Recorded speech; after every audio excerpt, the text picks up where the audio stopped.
On a le plaisir d'accueillir ce matin Jérémy Magnona qui peut venir me rejoindre. Il est venu avec son épouse Sarah et on est très content de les accueillir. Je vous le présente rapidement. Jérémy, je l'ai rencontré à Startup. C'est notre prof de discipulat. Donc il a vraiment la mission, le fait de faire des disciples sur le cœur. Et puis il va venir nous partager ça ce matin. Et il est en train de terminer son master à Vaux-sur-Seine en missiologie, justement. Il est aussi impliqué dans le réseau évangélique suisse pour la jeunesse. Donc vraiment, voilà, des belles implications, des belles choses, et puis des belles choses sur le cœur. Je ne sais pas s'il y a quelque chose que tu aimerais qu'on rajoute. C'est parfait. Je vais prier pour toi, et puis ensuite je te donnerai la parole. Seigneur Jésus, je te remercie pour Jérémy. Merci pour ce que tu as mis sur son cœur. Merci pour... c'est vraiment ce feu qui brûle pour tout ce qui est de l'Église missionnelle, de l'Église qui va vers les autres, qui rejoint les autres. Merci pour ce que tu lui as mis aussi sur le cœur pour ce matin. Saint-Esprit, je prie que tu l'as inspiré pendant sa préparation, tu l'as inspiré pour les choses qu'il voulait nous apporter. Je prie que tu continues à l'inspirer encore ce matin. Qu'il puisse, Saint-Esprit, que tu puisses brûler dans son cœur. Et puis Seigneur, je prie que ces paroles qu'on va entendre, elles puissent nous mettre en mouvement, qu'elles puissent nous rejoindre, et puis qu'on puisse recevoir cette impulsion de ton Saint-Esprit qui nous met à l'action. Amen. Merci beaucoup. J'ai oublié la télécommande.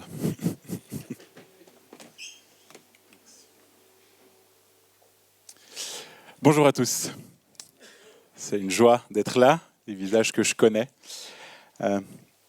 Vraiment réjoui, effectivement, c'est un thème qui est sur mon cœur, qu'on va voir ensemble ce matin. Le titre de mon message, c'est « Des ambassadeurs du royaume de Dieu ».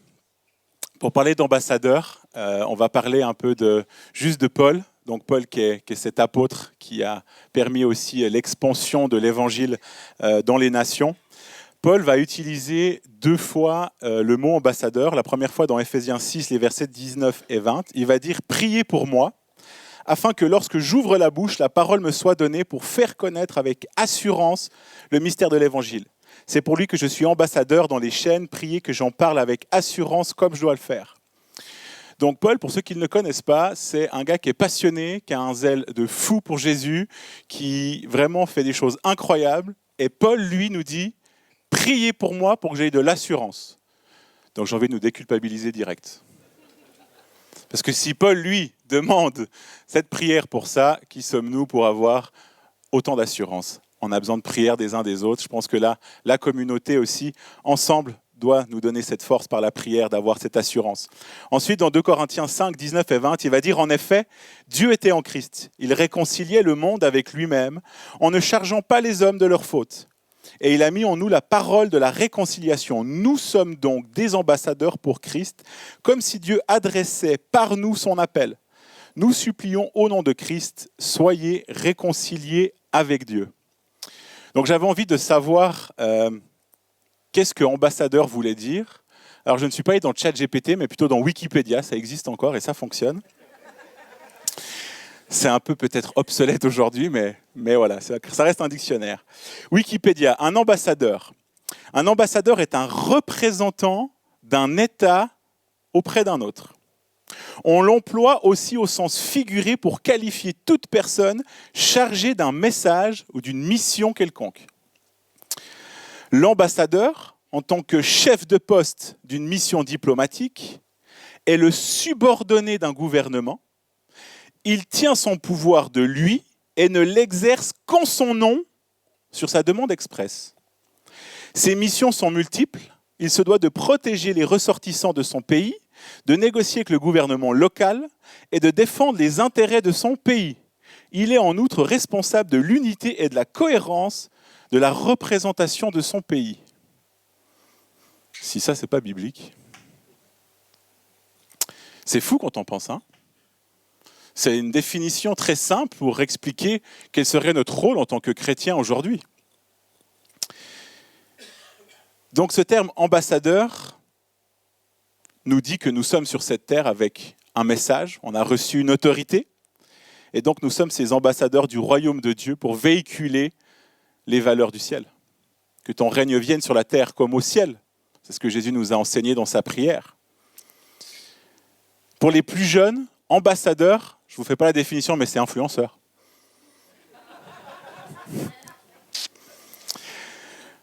On est là pour influencer. Aujourd'hui, c'est la mode d'influencer. Tout le monde veut en faire un métier. Mais nous, ce n'est pas notre métier, influenceur. Ça doit être notre style de vie. Ambassadeur et influenceur. On est sur cette terre pour influencer des valeurs différentes. Comment le faire ? Je crois que la base de toute chose, c'est l'amour. Je crois qu'on a réellement besoin de l'amour. L'amour, c'est le commandement donné par Jésus. Aime Dieu, aime l'autre. Jésus a réussi à résumer tous les commandements, à résumer toutes les choses par l'amour. Aime Dieu, aime l'autre. Et aussi Paul, on va reprendre Paul. Il va dire dans 1 Corinthiens 13, qui est tout un passage, 1 Corinthiens 13, sur la définition de l'amour. Je vais juste lire les 3 premiers versets. « Si je parle la langue des hommes, et même celle des anges, mais que je n'ai pas l'amour, je suis un cuivre qui résonne ou une cymbale qui retentit.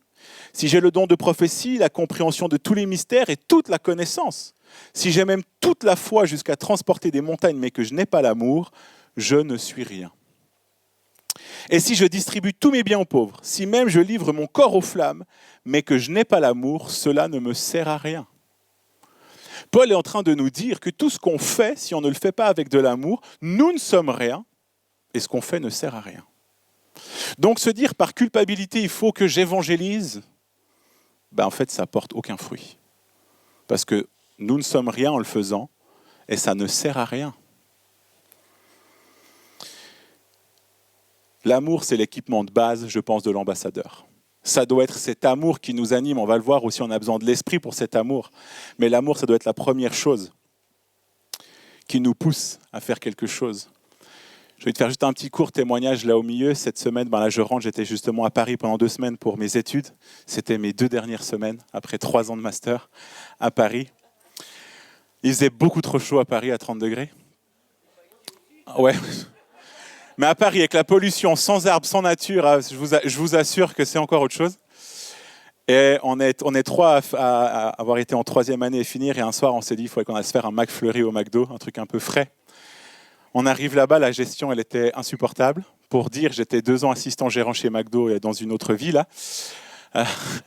Et donc, je connais très bien le fonctionnement McDo. Et c'était le chenil. Tout le monde criait, tout le monde était là. Et j'étais là, waouh. Il y a une part de moi qui a envie de se McFlurry tout de suite, qui a envie de crier pour un McFlurry. Et l'autre part de moi, je dis non, mais il faut les aimer, il faut avoir de la compassion. Parce qu'en même temps, j'ai déjà été de l'autre côté du comptoir. Je sais ce que c'est ces moments-là. Et les gens sont submergés, les bords ne fonctionnent plus, il faut commander à la caisse, mais les personnes de la caisse ne savent absolument pas comment gérer une caisse. Ok, chouf. Jérémy reste zen, vraiment, calme, tranquille. Je dis, bon Seigneur, qu'est-ce qu'on fait? Et puis les copains disent, ouais, on veut un McFlurry quand même, ok, bon. Et là, il y a un des employés qui sort du vestiaire, puis qui fait, bon courage, j'y vais. Ah, tu veux pas nous aider? Ah non, j'ai détimbré, je dois y aller. Ah, mais s'il te plaît, ils insistent. Le gars, il reste. Et je lui dis, en fait, je suis le premier, je dis, mais va juste retimbrer et tout, parce que sinon, tu ne vas pas te payer tes heures et tout ça. Non, mais de toute façon, je ne peux pas, et puis je sais qu'on ne me les payera pas et tout. Bon, bref. On fait la commande, on discute, et en fait, on était assis à une table, là, et j'avais ce jeune gars-là, qui était en train de tout donner pour rattraper le chenil dans ce McDo, qui venait au tas nous dire, excusez-nous, franchement, on s'excuse et tout. Et j'étais là, mais j'ai envie de l'aimer. Enfin, je l'aime, mais j'ai envie de le bénir, comment je peux faire? Et je me dis, il ne restait pas grand-chose de ma semaine. Je savais qu'il me restait un billet de 20 €. Je me suis dit, c'est 20 €, je ne vais pas en faire grand-chose. Et je me dis, bon, au prix de l'heure chez McDo en France, je pense que 20 €, c'est bien payé. Et je suis allé vers lui et je lui ai dit, écoute, j'aimerais juste t'encourager pour ce que tu as fait, parce que tu l'as fait avec sourire, bienveillance. Tu as sauvé tes collègues, mais tu ne l'as pas fait que pour eux, mais aussi pour toi. Et j'ai envie de t'encourager, te dire bravo pour ça. Ah non, mais je ne peux pas accepter ça, c'est trop. Je dis, non, mais t'inquiète. Et juste ce sentiment, vous savez, là, d'aimer, dans ce sens-là, ces 20 €, c'est rien. Franchement, c'est rien sur le moment. Et on partait, en fait, on avait la voiture encore juste en sortant. On voyait le McCafé là. Et je voyais le gars qui fait, c'est comme ça que son billet de 20. Je ne savais pas ce qu'il disait, mais j'imagine, mais regardez, c'est incroyable, le gars, il m'a filé 20 balles et tout. Et je me dis, il y a une part en moi, cet évangéliste, qui aurait envie de dire, mais tu sais, c'est pas moi, c'est Jésus et tout. Avant, je le faisais comme ça. Aujourd'hui, j'ai compris que des fois, il n'y a pas toujours besoin. D'abord, c'est l'amour. En fait, il y a juste quelque chose là-dedans et Dieu s'en occupe. C'est une bonne semence. Voilà, j'avais envie de juste vous encourager avec ça. C'est aussi vous lancer des petits défis dans ces moments-là. Comment je peux aimer dans ce genre de situation? Comment je peux faire la différence? Jean 3,16. En effet, Dieu a tant aimé le monde qu'il a donné son Fils unique afin que quiconque croit en lui ne périsse point, mais ait la vie éternelle. C'est un verset qui peut nous animer, qu'on peut connaître. Le Père nous aime tant. Il y a tant d'amour, ça déborde. Il aime tant le monde. Tant le monde. Ça veut dire que les personnes qui nous entourent, qui connaissent peut-être pas le Seigneur comme nous, qui sont peut-être pas engagées comme nous avec ces valeurs-là, on peut facilement les juger en disant « mais ils font n'importe quoi ». Mais n'oublions pas que nous pouvons faire tout autant n'importe quoi qu'eux. Nous sommes tout autant pécheurs. Dans Matthieu 11,19, ça dit que Jésus était l'ami des pécheurs. Et j'aime titiller un peu les chrétiens qui aiment bien connaître par cœur Jean 3,16, celui que je viens de citer. Et très souvent, je fais le test, mais qui connaît aussi par cœur Jean 3,17. Et je vous assure qu'il n'y a plus que 2% qui lèvent la main. Je ne le ferai pas ce matin, rassurez-vous. Mais parce que pour moi, détacher Jean 3,17 de Jean 3,16, c'est une erreur. Parce que Jean 3,17, Dieu en effet n'a pas envoyé son Fils dans le monde pour juger le monde, mais pour que le monde soit sauvé par lui. Et je pense que nous, trop souvent, on dit « ouais, mais Dieu aime tant le monde », mais on oublie qu'en fait, nous, on devient les jugeurs parce qu'on regarde l'autre d'une certaine manière. Et l'amour, c'est l'inverse de ça. Jésus, il est venu pour sauver, non pour juger. À ce moment-là, bien sûr, il y a d'autres versets qui nous parlent de ce jugement. Mais vu qu'on doit attacher ces versets ensemble et que là, on parle de l'amour, il y a cette notion de non-jugement. Et un autre verset, 8 et 9, dans Éphésiens 2. « En effet, c'est par la grâce que vous êtes sauvés par le moyen de la foi. Cela ne vient pas de vous, c'est le don de Dieu. Ce n'est pas par les œuvres afin que personne ne puisse s'en vanter. » On est si heureux, nous, des fois, chrétiens, de se dire « mais c'est par la grâce ». Mais avons-nous de la grâce pour les gens qui nous entourent? Avons-nous cette grâce de dire « mais ils ne connaissent pas ». Quel regard nous avons sur ces personnes qui nous entourent? On est tant aimés par Dieu et il y a tant de grâce. Mais je crois que c'est là où on a besoin de cette dimension de vie de l'esprit. Être rempli de Dieu, rempli de son amour, rempli de cette grâce pour qu'on puisse déborder, pour qu'on puisse avoir ces sources d'eau qui jaillissent de nous jusque dans la vie éternelle. Jésus a permis un nouveau regard, un regard transformé. On a besoin que notre regard soit aussi changé sur le monde, transformé sur le monde. Pourquoi? Parce que nous sommes appelés à être des porteurs d'amour et non des porteurs de jugement. Je crois qu'aujourd'hui, le monde a cette valeur du jugement, de la comparaison tellement forte. Les réseaux sociaux ont accéléré tout ça. Il y a tellement besoin de comparaison aujourd'hui, tellement besoin d'être le meilleur. Et en fait, encourageant les autres, même si on est dans le même domaine professionnel, même domaine de tout. Trop bien que tu fasses aussi ça, je t'encourage. Cherchons pas à se comparer, mais aimons. Moi, j'aime parler d'aimer, parce que souvent aussi dans la Bible, enfin dans l'Église, on dit qu'il faut évangéliser. Mais je vous assure qu'après 6 ans de théologie, là, j'ai jamais vu le mot évangéliser dans la Bible. Jamais. J'ai vu le mot évangéliste 3 fois, qui parle de 3 personnes différentes. Et si on prend, je vais vous éviter le grec ce matin, mais si on prend le terme, c'est bonne nouvelle, évangile. Ouais, évangélion, c'est bonne nouvelle. Donc si on voudrait être un peu plus français, on devrait aller bonne nouveller. Si on voudrait verbaliser ce mot. Allons bonne nouveller. Mais c'est un peu bizarre. Par contre, 3 fois évangéliste pour dénommer une personne, donc qui elle est. Mais par contre, témoin, 34 fois dans le Nouveau Testament, dont 13 fois dans Actes. Donc il y a quand même une autre notion d'être un témoin. Et moi, ça m'enlève la pression entre va évangéliser et sois un témoin de cet amour. Ah, je suis sûr que vous dites, moi je ne suis pas capable d'évangéliser, mais je suis sûr que vous êtes tous capables de dire, moi je suis capable d'aimer. Et ça change notre dynamique. Parce que souvent, si je reprends aussi l'héritage de l'Église aujourd'hui, notre héritage évangélisé, pour les plus anciens, c'est Billy Graham qui est venu, c'est ses grosses conquêtes, c'est les tentes peut-être, c'est ça évangéliser. Mais aujourd'hui, dans une ère post-chrétienne, la stratégie doit changer. La manière de faire doit changer. Et dans le monde de solitude dans lequel on est, aimer est la meilleure des choses. Être témoin de ça. J'ai sorti juste 3 passages et je reprends celui que Johan, il me dit, j'ai ça, je lui ai rien dit. Il me dit, j'ai pas envie que ça se répète, mais moi j'aime quand le Saint-Esprit conduit les choses. Donc je vais reprendre 1 Jean 4, 11, mais je vais aller jusqu'à 14. Mes chers amis, si c'est ainsi que Dieu nous a aimés, nous devons nous aussi nous aimer les uns les autres. Amen. Personne n'a jamais vu Dieu. Or, si nous nous aimons les uns les autres, Dieu demeure en nous et son amour se manifeste parfaitement en nous. 13. Voici comment nous savons que nous demeurons unis à Dieu et qu'il est présent en nous. Il nous a donné son esprit. Et nous avons vu et nous témoignons que le Père a envoyé son Fils pour être le sauveur du monde. Témoignons de cet amour. Dans Jean 13, 34, 35, je vous donne un commandement nouveau. Aimez-vous les uns les autres comme je vous ai aimés. Vous aussi aimez-vous les uns les autres.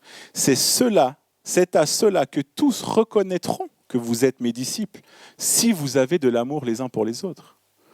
Il n'a pas dit d'aller évangéliser. Il a dit que les gens allaient reconnaître, c'est à ce qui est Dieu parce que nous nous aimons.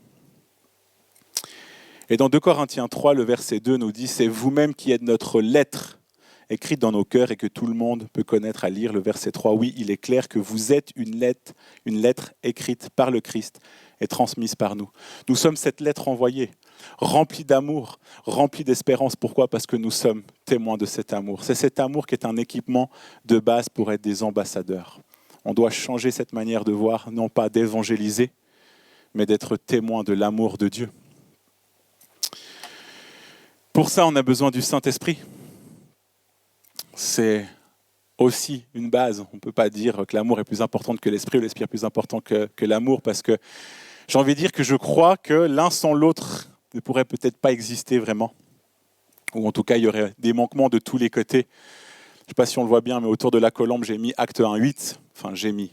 Les IA font des choses incroyables aujourd'hui. Mais vous recevrez une puissance et vous serez mes témoins à Jérusalem, dans toute la Judée, dans la Samarie et jusqu'aux extrémités de la terre. Acte 1.8, c'est ce qu'on appelle un verset programmatique. C'est ce verset qui va détailler, expliquer tout comment Acte va se passer. C'est cette puissance-là qui va nous donner la capacité de témoigner. Demandons le Saint-Esprit. Osons être remplis du Saint-Esprit. Des fois, ça peut faire peur.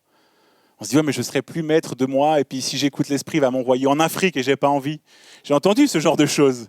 J'ai un peu peur de l'Esprit, parce qu'après, je vais perdre le contrôle. Oui, c'est bien, parce qu'il faut donner le contrôle à Dieu.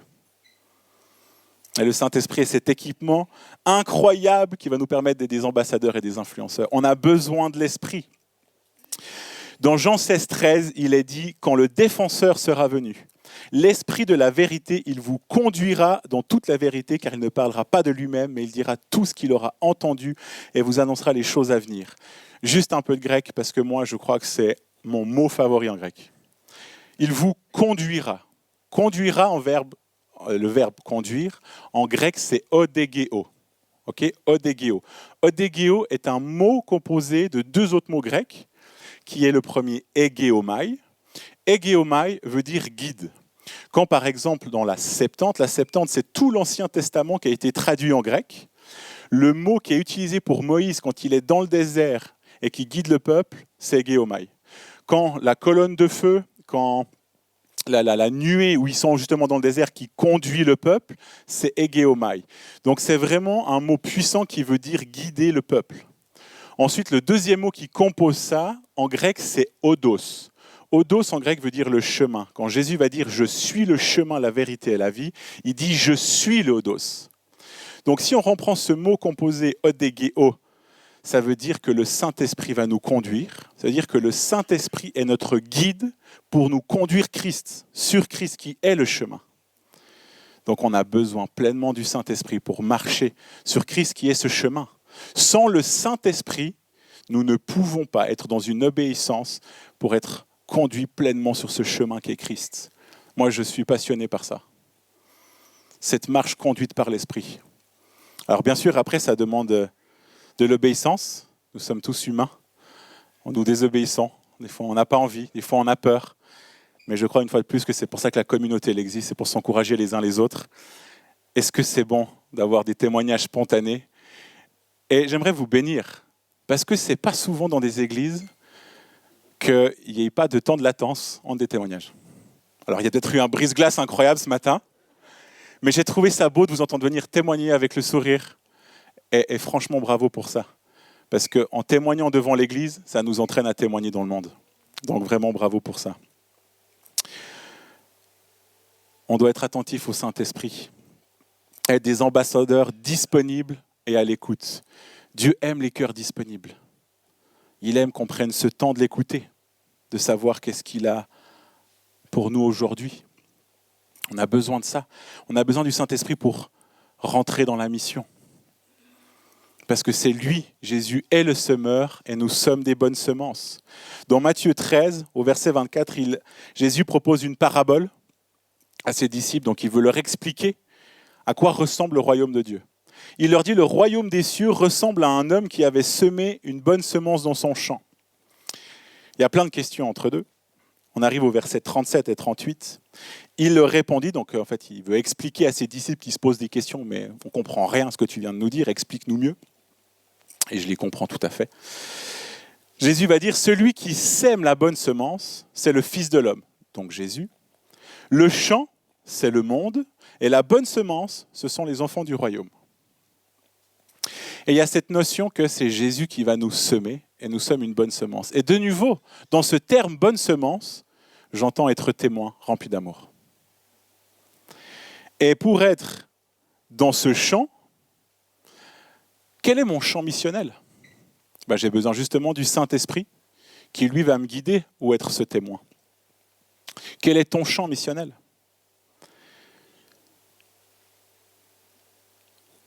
Pour plusieurs d'entre nous, il y a un lieu de travail.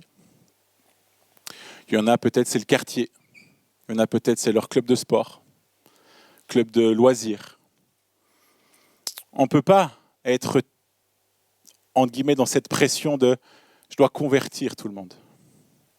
Mais comment nous sommes témoins d'un amour ? Il faut pour moi faire quelque chose qui est primordial. C'est enlever sa responsabilité de convertir. C'est le Saint-Esprit qui le fait. Parce que le diable a fait quelque chose de très bien, je trouve, et je ferais pareil si j'étais à sa place, c'est de déstabiliser le chrétien en disant « tu vois, il ne s'est pas converti, c'est ta faute. Mais par contre, s'il se convertit, n'oublie pas de rendre gloire à Dieu parce que ce n'est pas toi. » Mais c'est horrible. Mais la réalité, elle est là, les amis. C'est qu'on va culpabiliser quand on n'a pas réussi, mais on va se rappeler qu'il faut rendre gloire à Dieu quand la personne s'est convertie. Et en fait, je ne suis responsable de rien. Je l'enseigne dans le cours de discipulat, j'ai deux responsabilités. La première, c'est de témoigner. Ensuite, ça regarde le Saint-Esprit, Dieu et cette personne. Et une fois que cette personne accepte, là, j'ai une responsabilité. Je deviens parent spirituel et nous sommes appelés à faire des disciples et non des convertis. Et là, j'ai une responsabilité qui revient, c'est d'amener cette personne à maturité, de l'accompagner, de l'aimer. Et on est un corps, je n'ai pas tous les dons, mais c'est ensemble qu'on peut après amener cette personne à maturité. Il y a tout un travail autour de la moisson. Il y a tout un travail autour de la mission. Mais là, notre responsabilité commence dans le fait de témoigner, pas d'amener cette personne à se convertir. Ça, c'est Dieu. Donc, dans votre champ missionnel, aimez. Aimez. Aimez. Soyons différents dans cet amour. Et je sais qu'il y a des domaines de travail où c'est beaucoup plus compliqué. Mon épouse, elle est infirmière. Et je sais qu'en tant que chrétiens qui sont engagés en tant qu'éducateurs, en tant qu'infirmiers dans les soins ou ce genre de travail, on sait que c'est compliqué parce que des fois, j'ai entendu cette culpabilité. Mais eux, ils ne sont pas chrétiens et j'ai l'impression qu'ils ont plus de patience que moi. Ils aiment plus les patients. Et je peux comprendre que des fois, ça vient titiller. Mais c'est là où on a besoin de se dire, il y a quelque chose qui doit émaner de nous. En tant que chrétiens, dans notre mission, remplie du Saint-Esprit et d'amour, on est appelé à changer l'atmosphère. Et ce n'est pas juste dans le faire, parce qu'on est tous appelés à, même si on n'est pas chrétien et qu'on ne croit pas en ça, moi je connais des gens qui ne sont pas chrétiens, mais qui savent aimer, puis qui savent faire le bien. Mais je crois que ce qui émane de notre cœur peut être ressenti par les autres. Et ça, de nouveau, c'est Dieu qui est à l'œuvre, ce n'est pas notre responsabilité. Et je crois que pour vivre ça différemment, aussi dans nos contextes, peu importe le champ missionnel que vous avez, il y a un passage qui est primordial. Dans Matthieu 9, à la fin de Matthieu 9, Ce qui est un peu bizarre dans la Bible, c'est que ce passage de Matthieu 9, la fin, il est collé avec le départ de Matthieu 10. Et dans Matthieu 10, qu'est-ce que c'est ? C'est la première fois où en fait Jésus envoie ses disciples dans la mission. On connaît souvent Matthieu 28, 19, 20 qui dit « Allez, faites de toutes les nations des disciples ». C'est un verset qui peut être assez connu. Mais en fait, on se dit « Mais en fait, qu'est-ce qu'on doit faire ? On ne sait pas trop ». On doit revenir à Matthieu 10. Et en fait, avant d'envoyer en mission, Jésus va donner quelque chose de primordial. À la vue des foules, au verset Matthieu 9, 36, il fut rempli de compassion pour elles, car elles étaient blessées et abattues comme des brebis qui n'ont pas de berger. Alors il dit à ses disciples, la moisson est grande, mais il y a peu d'ouvriers. Priez donc le maître de la moisson d'envoyer des ouvriers dans sa moisson. Jésus veut changer le regard que ses disciples ont sur le monde.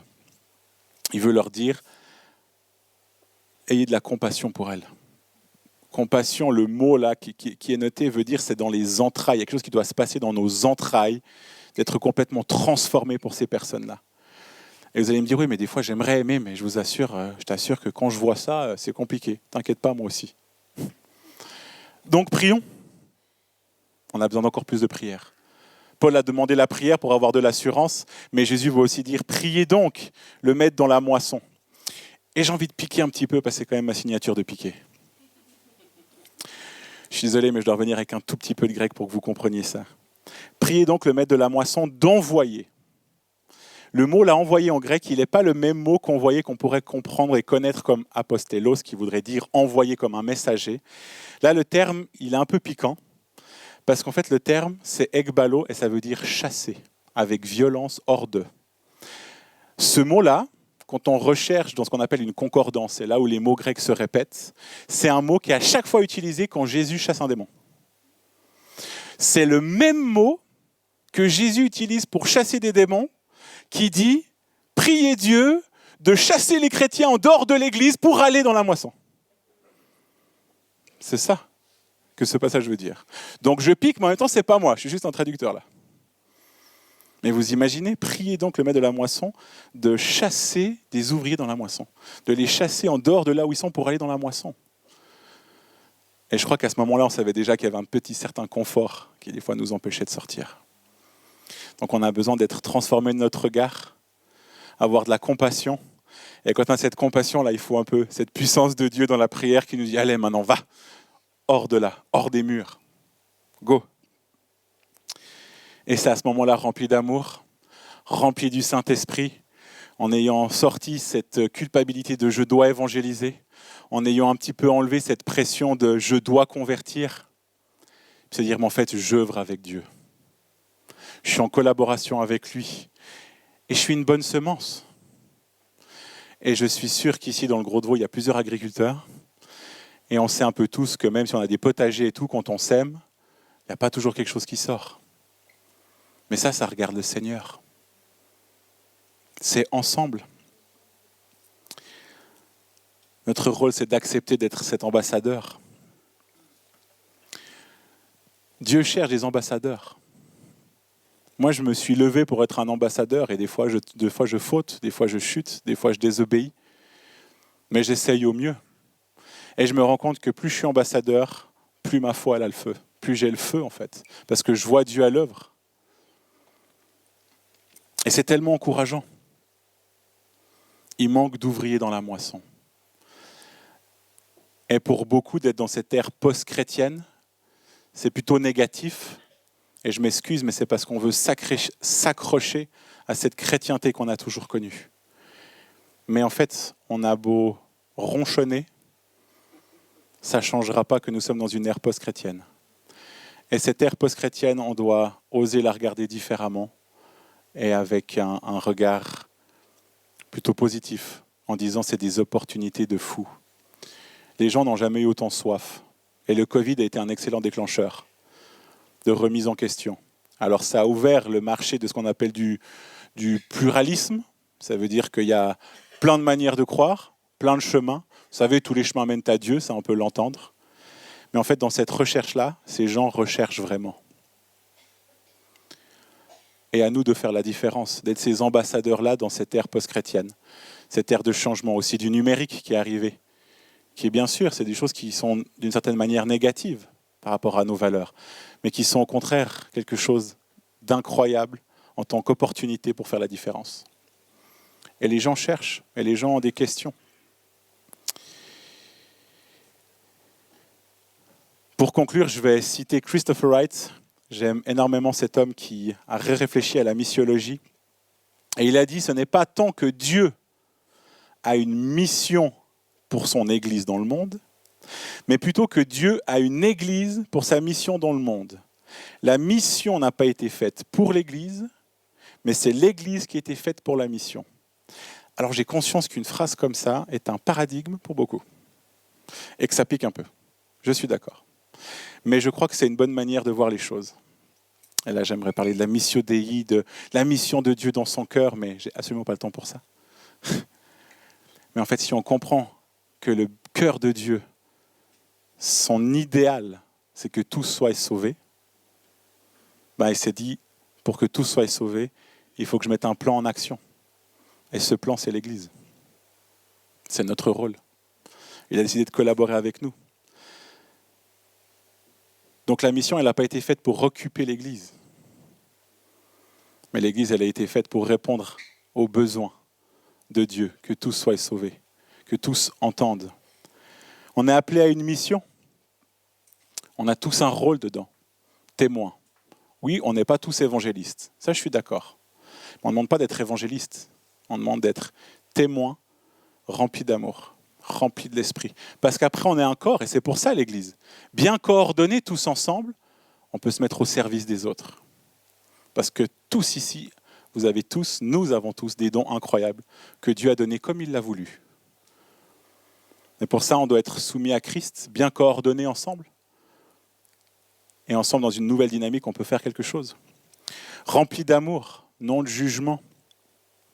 Rempli de l'esprit. Aller dans ce monde. Et on a tous un chant. On va prendre ce temps-là avec Johan de quel est ton chant.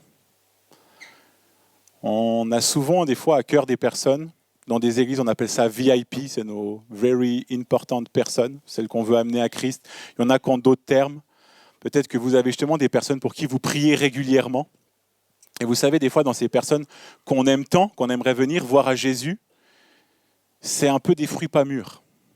Et on tire un peu dessus. Alors qu'en fait, vous ne savez pas, mais votre voisin et votre voisine, là, ils sont complètement en souffrance dans leur vie, ils sont en recherche totale. Et Dieu te murmure. Va t'occuper de ton voisin, parce qu'il est mûr. Et souvent, on prie pour les personnes qu'on a à cœur. Mais est-ce qu'on demande à Dieu qui est mûr? Alors ça marche aussi pour notre contexte des gens qu'on connaît, mais c'est aussi des fois être attentif. Moi, j'aime quand je suis dans les supermarchés, à la station essence, peu importe où je suis. Alors, bien sûr, pour moi, c'est peut-être plus facile que pour d'autres. C'est-à-dire, OK, là, Seigneur, s'il y a quelque chose, moi, je suis disponible toute la journée. Donc dis-moi, mais c'est d'apprendre à écouter cette voix de Dieu qui nous dit là, il y a quelque chose. Je veux juste que tu dises ça. Je veux juste que tu fasses un sourire. Et ça peut être des jolis défis à faire. Et j'aimerais vous défier sur cette prochaine semaine. Trouvez un défi à faire. Vous allez aimer quelqu'un. Aimer, vous pouvez le faire de différentes manières. Mais juste prendre conscience cette semaine, à un moment dans votre semaine, et pas quelqu'un que vous avez l'habitude d'aimer, parce que je dis toujours, c'est tellement facile d'aimer les uns, mais c'est beaucoup plus dur d'aimer les autres. Alors c'est pas de moi, je sais que voilà, mais j'aime bien reprendre ça. Et j'aimerais plutôt que vous vous concentrez sur aimer les autres. Un défi, de dire à quelqu'un merci, ou vous faites quelque chose, mais vous sentez que là vous êtes en train de transmettre cet amour, qui vient pas de vous, mais qui vient de Dieu. Juste ce défi. Mais je crois qu'il y avait aussi une autre manière de voir les choses pour la suite, donc je redonne à Johan pour la suite. Je m'assois, tu me rappelles après. Ouais. Merci Jérémy pour ce que tu nous as apporté.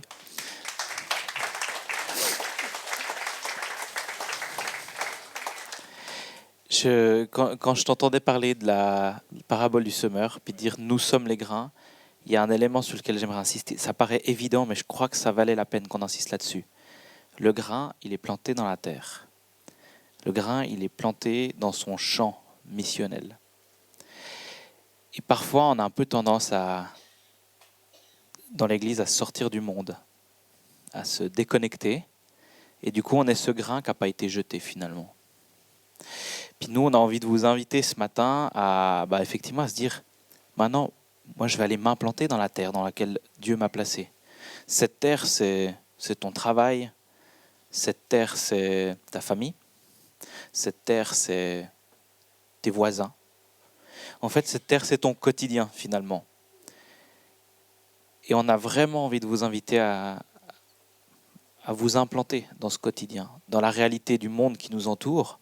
Parce que parfois, on a cette tendance, dans ce milieu qui est tellement individualiste au niveau de la foi, on nous a bassinés avec l'individualisation de la foi pendant tellement longtemps qu'au final, on garde notre petite graine comme ça, tout contre nous.